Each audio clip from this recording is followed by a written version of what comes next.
The St. Louis Dragons season is on the line today. In order to have any slim chance to make the playoffs, the Dragons have to win out, and that starts here in Week 16 against the Seattle Seahawks. And we've also got our final prospect profile of the regular season, as we'll be going through the linebackers and defensive backs in this year's draft class. In the last episode, we had a doubleheader, and we did not lose.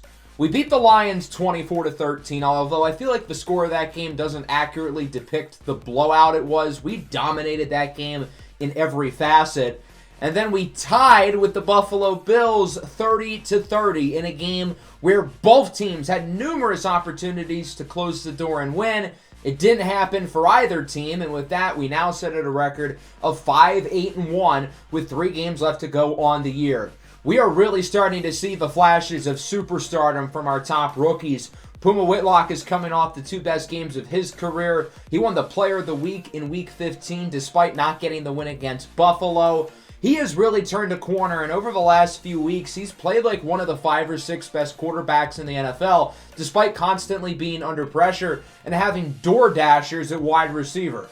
He hasn't turned the ball over in 3 weeks. He's making a lot of plays on the ground, and we are really seeing a star being born here at the end of Puma Whitlock's rookie season. But he's not the only standout rookie on this roster, because Simeon Bonnet is one of the 5 or 6 best defensive players in the NFL this year. At just 21 years old, the stuff he's doing is ridiculous. He has 43 tackles, 22 for a loss, which leads the entire league, and he has 10.5 sacks, the most amongst all rookies. In the last episode, he had 7 TFLs and 3 sacks across the 2 games, and he's potentially got another opportunity to go up in dev again with this breakout defensive lineman scenario. I think there's a chance it could also be for the other rookie, DeJuan Overton, who we drafted in the 5th round out of Auburn. But realistically, it's got to be Simeon Bonnet, and it is. So Bonnet's got the opportunity to go up to superstar, and it won't be easy. It'll be a lot more challenging than his first breakout challenge, which was back in Week 4 against the Minnesota Vikings, which he obviously completed in order to move up to star development. In that game, he had 2 tackles for loss and half a sack, and I think the Vikings ran under the rushing yards requirement. It's going to be a little bit more challenging across the board. So let's kind of assess the situation of where this Dragons team is, because as I said at the beginning of the episode, we have to win out in order to make the playoffs. Currently, the 7th seed has 8 wins. Seattle's on the outside looking in, and if they beat us today, we can't finish ahead of them, so we would be out of the playoffs by default. And even if we do win this game, we still have to win the last 2, and we need a lot of other things to happen as well. So it was definitely going to be a challenge. Every Seattle Seahawks game that has ever been played, whether it's in real life or it's in Madden, has been a never-ending emotional roller coaster where you have about 7 different heart attacks during the game. Our Week 5 matchup against the Seahawks was no exception. With 5 minutes to go in this game, we trailed 20-10, and we ended up winning 34-27 without overtime. There was 31 points scored within the final 5 minutes of this game. Seattle turned the ball over in our red zone, I think 3 times within that stretch. I've never seen anything like it. That's a game that the Seahawks are really regretting losing, because had they won, they'd be in the playoffs right now. In that game, the rookie quarterback Bryson Bowen started. Geno Smith is now healthy. He is the starter. Jackson Smith and Jigba also missed that game. He's also back today. And of course, the Seahawks have some other great weapons. Kenneth Walker, DK Metcalf, and Tyler Lockett. They've got a really strong defense, especially the secondary, led by Tariq Woolen, Devin Witherspoon, Jamal Adams, and Quandre Diggs, along with some good pass rushers too, including Rowanzo Sanders, who was the 5th overall pick out of Colorado last year, and Lance Sturlovich Jr., who was Seattle's 2nd round pick out of USC. Both of those guys performed pretty well within the matchup between these 2 teams back in Week 5, so I'm sure it'll certainly be a challenge. Obviously, every Seattle Seahawks game is like a 3-hour LSD trip, and I'm expecting today to be no different, especially, with the elements. It's rainy, it's windy, and obviously the circumstances surrounding this game. The St. Louis Dragons cannot afford to lose. They have a very slim shot to make the playoffs, even if they win, but in order to have any shot, they've got to win this one. Here is the opening kickoff. Of course, last week the opening kickoff was returned for a touchdown by Buffalo. Griffin Weaver hoping to do the same, but he coughs up the ball, and it's picked up by Seattle at the 22. A very quick turnover for the Dragons, seconds into the ball game. We'll see if Seattle can punch it in as Kenneth Walker is untouched for a score, and the Seahawks will take an early lead, but perhaps not for long. This one might be coming back. It's going to be a holding call on Abraham Lucas, who was getting a little bit handsy with the rookie, Simeon Bonnet, who had a dominant performance in Week 5 against Seattle, including a strip sack, scoop and score touchdown. Kenneth Walker will score anyway. He's going to need more yards to do it, but he does. And so the Seattle Seahawks get their touchdown after all. They lead 7-0. Here's the Dragons offense for their first drive as Whitlock connects with Isaiah Likely, his number one target, past midfield. Isaiah Likely continues to really come along. He's been statistically the second best tight end in the NFL this season after Travis Kelce. On second down, Puma looking short on the play action for Dortch, who breaks a tackle, and Greg Dortch brings it to the 23-yard line. So far, so good on the opening possession here for the Dragons, as it's now a 3rd and 8. Pump fake from Puma, up the middle, incomplete. That was a not-so-good throw. Jamal Adams absolutely should have made a play on that ball. Puma Whitlock did not put enough loft into that pass for Likely. The 38-yard kick is good from Cameron Dicker, the kicker, who's been pretty steady over the last few weeks, and it's now 7-3. Geno under pressure. What a throw on 3rd down for Jackson Smith and Jigba for the first down. Geno was off his back foot, just chucking it into the field of play, right into the hands of JSN. Here's DK Metcalf, breaks a tackle, brings it to the 6-yard line. This receiving trio might be the best in the NFL. DK, Lockett, and Smith and Jigba all have very differing skill sets, and they complement each other very well. Here's a touchdown for Seattle by none of those guys. It's the tight end Noah Fant with the score. And Seattle's looking strong early. They lead 14-3. Obviously, we talked about how important this game is for the Dragons, but it might be even more important for Seattle, who actually has a real shot to make it. Here's Isaiah Likely again. He brings it to the 45-yard line. Another reception for Likely, already his 3rd of the ball game.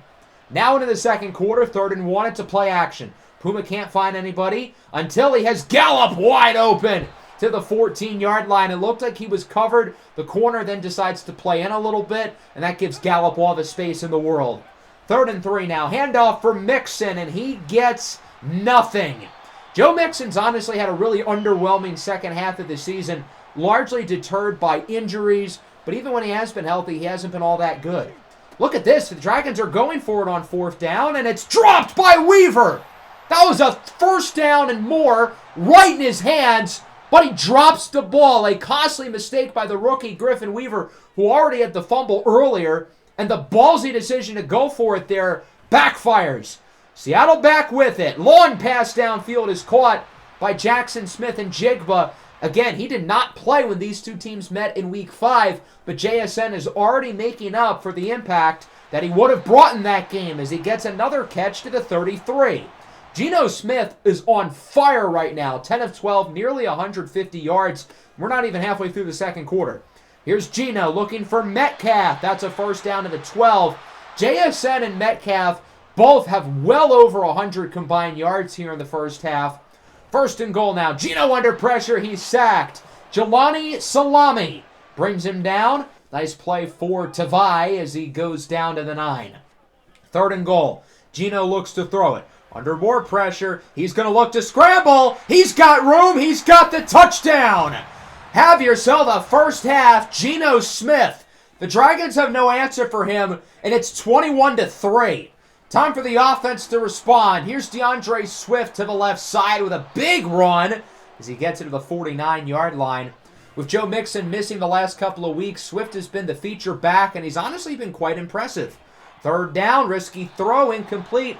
Broken up by a familiar face, Caleb Farley, the former Dragon who was traded to Seattle at the deadline. He's gotten a lot of playing time for the Seahawks as their slot corner.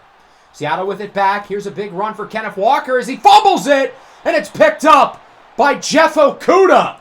It looked like that was Devin White who was able to jar the ball out. And the Dragons are going to force a turnover with great field position. They needed that to bring themselves back into the game. Griffin Weaver finally makes a big play. It's a first down to the 8. It's been a really rough first half for Weaver. Good for him for making that play. And then on 1st and goal, it's DeAndre Swift into the end zone for a touchdown. And the St. Louis Dragons, are they back in it? They might be. Row the boat. It's now 21-10. Still a lot of work to do, but that turnover and touchdown could prove to be a big deal. From the 43, here's Geno looking. He connects with his top target today, Jackson Smith-Njigba, who brings it to the 37-yard line. There's still no answer right now for JSN. Under a minute left in the half. Short throw caught by Metcalf, who breaks a tackle, and he is gone. Seattle with 28 points in the first half. Geno Smith with 3 all-purpose touchdowns. DK's on fire. JSN's on fire. It's now 28-10. Deep shot hauled in from Puma to Greg Dortch at the 48. Dortch may be the shortest guy on the field, but he's one of the toughest as well. 3rd and 10. Puma has an open man. That's Isaiah Likely. He brings it to the 23, and it looks like the Dragons will score before the end of the half. They're going to run another play. They really want to get this touchdown if possible, as it's caught but out of bounds at the 6 from Michael Thomas. So that'll get the Dragons closer, but that won't bring them into the end zone. And they just want to get points. They want to make it a 2-score game. They want to make up for the missed opportunity they had when they went forward on 4th down earlier, as Cameron Dicker makes the kick. And that'll wrap up what has been certainly an interesting first half. The Dragons defense with no answer for Geno Smith. Thank God we're going to be covering the linebackers and defensive backs in the draft class today, because those guys for our team have been abysmal in this game. Let's take a look at our halftime report. We will start in Santa Clara. The Niners have the edge in the division currently, but with Seattle winning and the Niners currently losing, things could get interesting. Dak Prescott and the Cowboys lead 14-10. If everything holds up, Seattle and the Niners will both be 8-7. Broncos country. Let's ride. Big game for the Chargers that they can't really afford to lose, and currently they're losing with this touchdown by Marvin Mims. The undefeated 14-0 New England Patriots have some history to make, and it looks like they're going to keep on playing well. They lead the Rams 14-7 here at SoFi. Can New England be the first team to start 15-0 since the Cam Newton Panthers in 2014? Let's move into the second half now. Our Dragons are down by 3 scores. We're probably going to be throwing the ball a lot considering we're trailing. And on the inverse, Seattle's going to be running the ball a lot. Now, I get that we have not been able to stop the pass at all. Geno Smith looks like Dan Marino out there. But I think they're really going to lean in on Kenneth Walker here in the second half. So because of that, the run defense is really going to have to make some plays. Seattle starts with the ball thanks to the Griffin Weaver fumble. As there's a tackle for loss on Pirine. It's Simeon Bonnet who makes the play. And remember, that'll contribute to Bonnet's breakout challenge. 3rd and 1. Kenneth Walker with a first down. He gets it to around the 30. It looks like Seattle's going to run for well over 75 yards today. So Simeon Bonnet's going to need either another tackle for loss or a sack or something in order to complete the challenge. On 3rd and 11, Geno connects up the middle with the rookie Houston Maverick. The tight end drafted out of the University of Oregon, Sko Ducks. Geno is just threading every needle right now. His accuracy has been unbelievable. He has a rushing touchdown today, and it looks like he'll add another. Hit hard into the end zone, but that will go for a touchdown. Geno Smith has scored 4 times today. 2 passing, 2 rushing. It's now 35-13. The Dragons have not even really gotten a chance with the ball in the second half as Puma connects with Michael Gallup. Of course, it's really good having Michael Gallup healthy and him and Puma developing a connection. Mixon loses 3 on the run. Quickly wrapped up on the play by Seattle, and it's 3rd and 7. Play action. Here's Puma, rolls out to the right side with running room, gets a block, and he is pushed out, and he fumbles it out of bounds at the 3.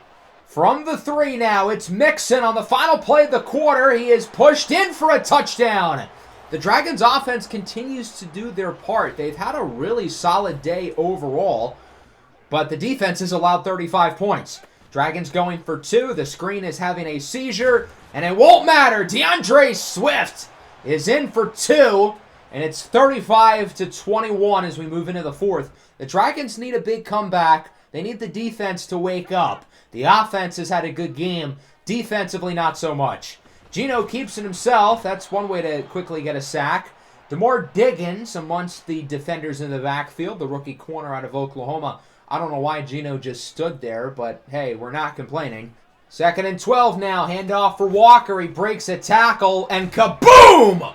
Gets lit up by Devin White, and he's hurt.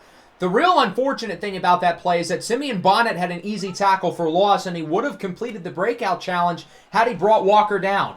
On 3rd and 10, it's Tyler Lockett this time with the first down, and Bonnet now is hurt. Luckily, he'll be fine. He's actually going to return to the game later on the drive as he still looks to complete the challenge.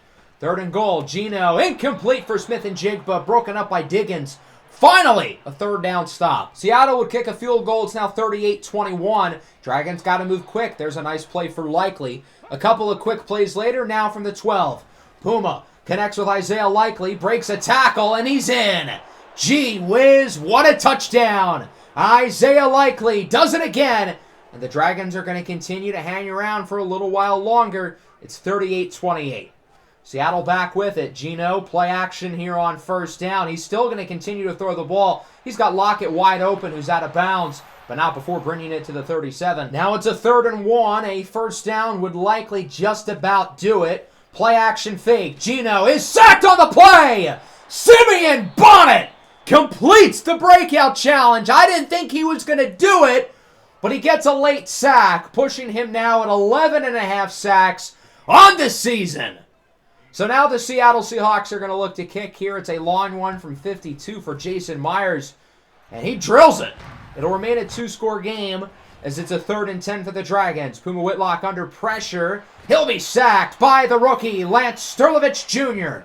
The season comes down to a 4th down, looking for Weaver. It's broken up, incomplete, and that'll do it. The St. Louis Dragons fall in Seattle, 41-28, and with that, the Dragons have been eliminated from postseason contention. And I will say, despite the fact that it stings not to make the playoffs, we knew it was very slim to begin with, and we got eliminated a lot later this year than last year, which shows the progress that this team has continued to make. Both offenses were great here. Geno Smith was unbelievable. My God, did he have a good game, not just as a passer, but also a rusher. He was not the only good QB, though. Puma Whitlock had another great game. He's continuing to play super well, and it's not his fault we lost. He didn't allow 41 points. They ran the ball well. Us, not so much. Puma actually led us in rushing. JSN and DK Metcalf were great, although DK dropped 5 passes. That's a lot. Isaiah Likely had a lot of yards. He also scored. And then defensively, there were a few standouts. Devin White was all over the field. Simeon Bonnet completed the breakout challenge. Other than that, nobody was really impressive defensively for either team, as Simeon Bonnet does complete the breakout challenge. He was drafted with normal development, and here before the end of his rookie year, he goes up to superstar development. How exciting is this, and how well-deserved as well. He'll get 8,000 XP along with the dev trait increase.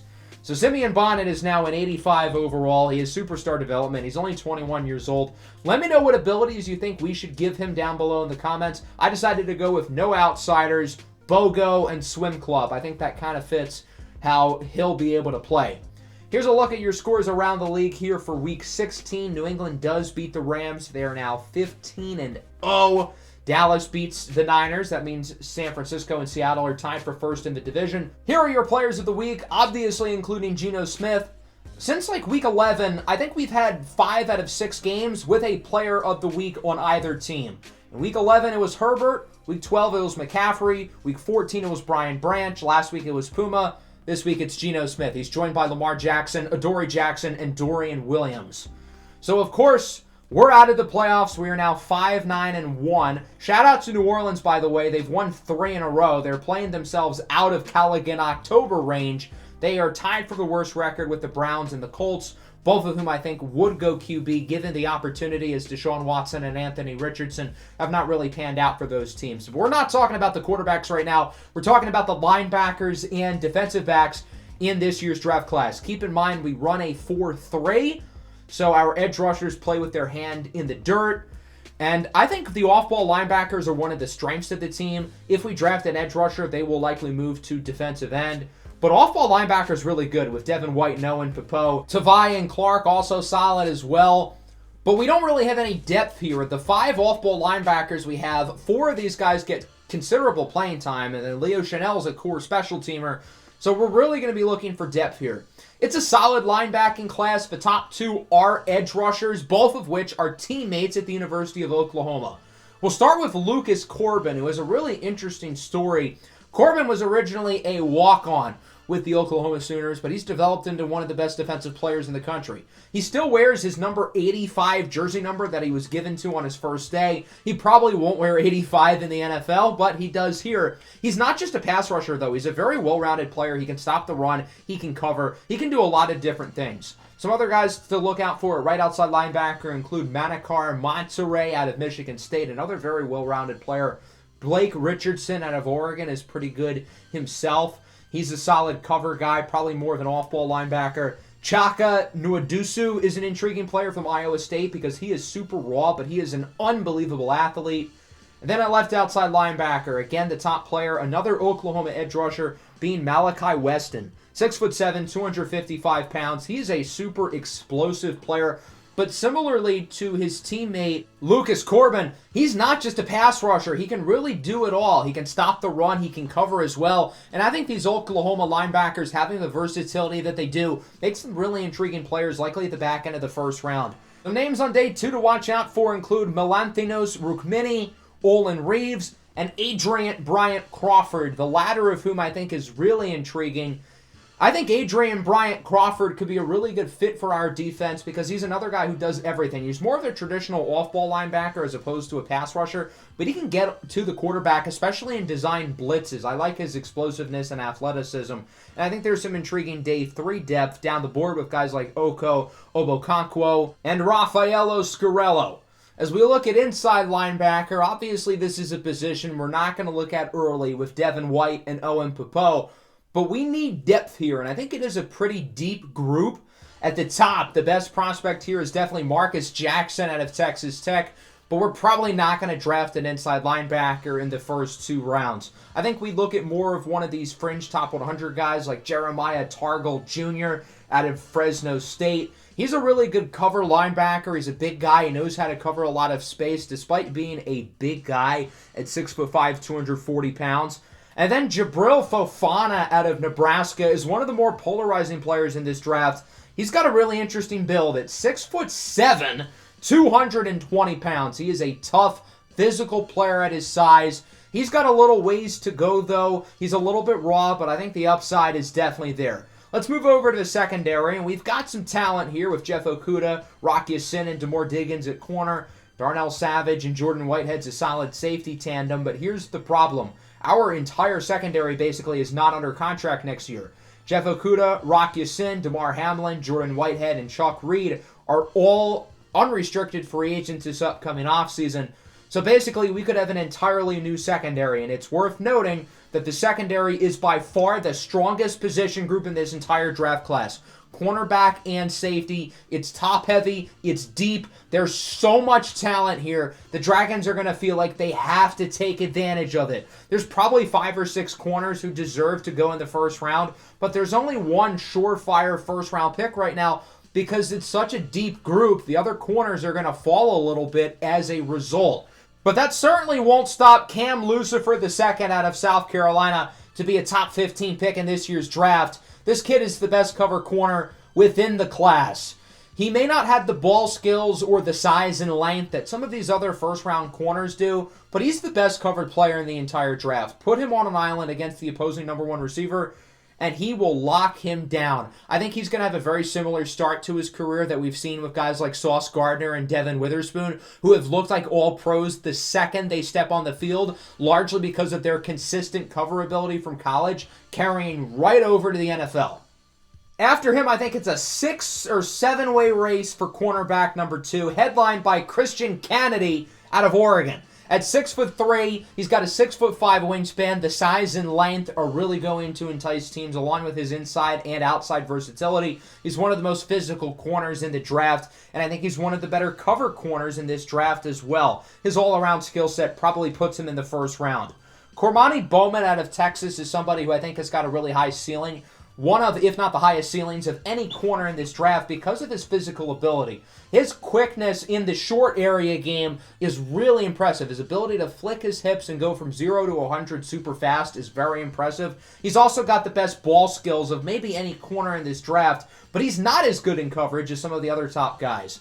Christian Banks from Florida is another guy I like a lot. I think he's one of the more well-rounded corners in this draft because he gives you a little bit of everything. Solid cover corner, although he's got some work to do there. Good size, pretty good athleticism, pretty good ball skills. I think the floor with him is pretty high.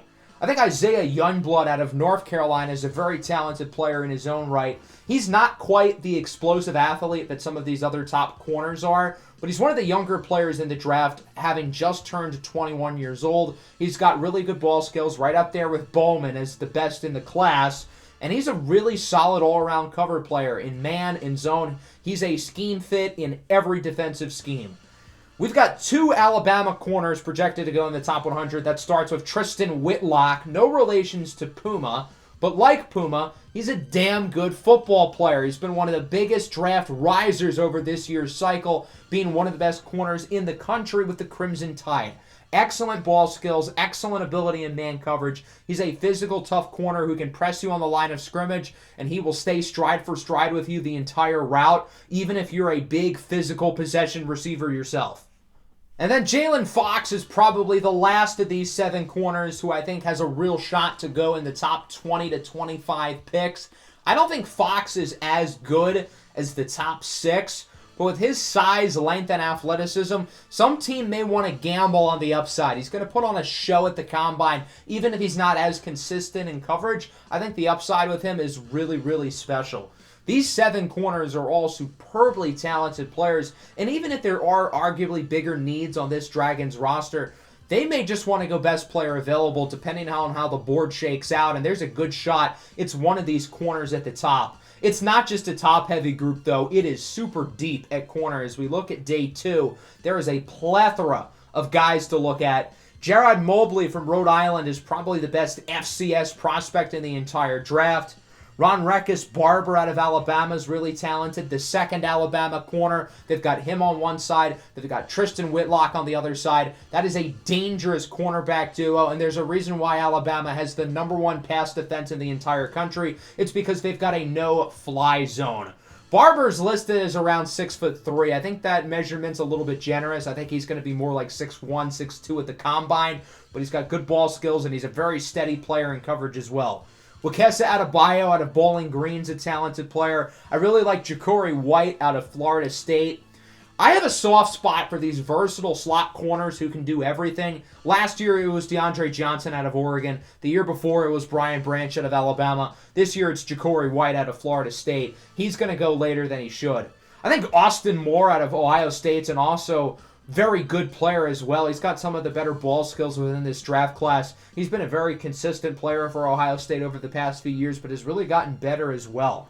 I think Zion Onyulogwu out of Georgia is a pretty intriguing player, as is Ryan Dawkins. And then even on day 3, Leon Sandcastle's talented. Shakir Kale out of Oklahoma really reminds me of his former Oklahoma teammate DeMore Diggins, who we of course drafted last year. It's a really talented group from top to bottom, and I think the safety position is very similar with all the top-end talent we have here. And that starts with Shamari Dubukuje out of South Carolina. Yes, the top 2 projected defensive backs in this class both come out of the University of South Carolina. Dubukuje is your traditional center fielder. He can cover so much space back in coverage.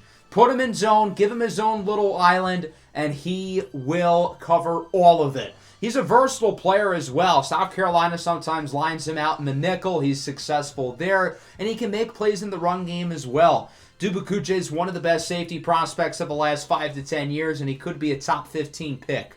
Salamani Bali and Kenny Jackson are both possible first-rounders as well. Bali's a really good run support safety, plays a lot in the box. Kenny Jackson, more of your traditional cover guy. There's some intriguing players here on day 3, such as Jamal Jarrett and Iwan Moorhead.